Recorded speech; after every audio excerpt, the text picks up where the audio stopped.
So hi guys, welcome to Khammam truck lakhs. ఈరోజు మనకి load వచ్చేసి సోమవారంలో మేడ్చల్ దగ్గర మల్కజ్గిరి డిస్టిక్. సో ఈ లోడ్ వచ్చి ఏంటంటే మనకి టాటా కంపెనీ వాళ్ళై రాక్ సాల్ట్, అలాగే టీకి సంబంధించిన చక్ర గోల్డ్ అవి ఇవి అన్నీ. సో మొత్తం కాస్ట్లీ మెటీరియల్. సో టాటా అంటే ఆల్మోస్ట్ మనకు తెలిసిందే, వాళ్ళ బ్రాండ్ కానీ వాళ్ళు వాడే అన్ని క్వాలిటీ ఎంత ఉంటుందో. సో ఇవేంటంటే ఎక్స్పెన్సివ్. ఇది మనకి ఖమ్మంలో 3 పాయింట్లు ఉంది, అలాగే నేలకొండపల్లిలో 1 పాయింట్ ఉంది. సో ఈ 4 పాయింట్లో మనం జాగ్రత్త దింపుకోవాలి. చాలా కాస్ట్లీ మెటీరియల్. కొంచెం తడిచినా కానీ కిరాయి మాత్రం రాదు. సో ఏ విధంగా ఉంటుంది అనేది మీకు అయితే నేను చూపిస్తాను. లోడు మనకి ఎలా చేస్తారు ఏంటి అనేది మీకు దగ్గరుండి చూపిస్తాను. లోడ్ అయితే చూద్దాం పదండి. సో 23 నెంబరు ఇక్కడే మనకి లోడ్ వేసేది.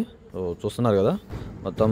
ఇప్పుడైతే ఫస్ట్ అయితే మనకి రాక్ సాల్ట్ వేస్తున్నారు. రాక్ సాల్ట్ తర్వాత ఇప్పుడు మనకి చక్ర గోల్డ్ ఇవన్నీ వాటి మీద నీట్గా వేసేస్తారు. అంటే ఇది ఫస్ట్ పాయింట్ అతనికి.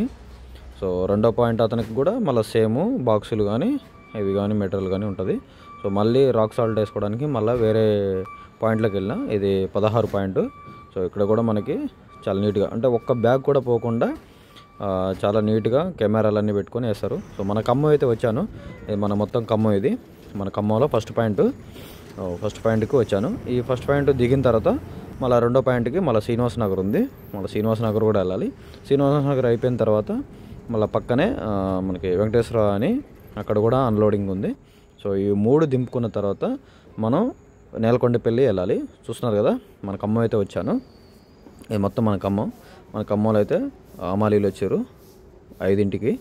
సో నేనైతే మ్యాక్సిమం 4:30కి వచ్చాను మన ఖమ్మం. ఇది రెండో పాయింట్. ఈ రెండో పాయింట్లో కూడా మనకైతే అన్లోడ్ అవుతుంది. ఈ కాచి అనేది ఏజెన్సీ. సో ఇక్కడ కూడా మనకి అన్లోడ్ అయిపోతే ఆల్మోస్ట్ అయిపోతుంది. సో ఇక నేను మన ఖమ్మం నుంచి నేలకొండపల్లి వెళ్ళిపోతున్నాను. చూస్తూనే ఉన్నారు కదా నేలకొండపల్లిది టెంపుల్, పెద్ద టెంపుల్. ఇది ఫేమస్ థియేటర్ నేలకొండపల్లిలో. ఇది మొత్తం నేలకొండపల్లి సర్కిల్. ఇది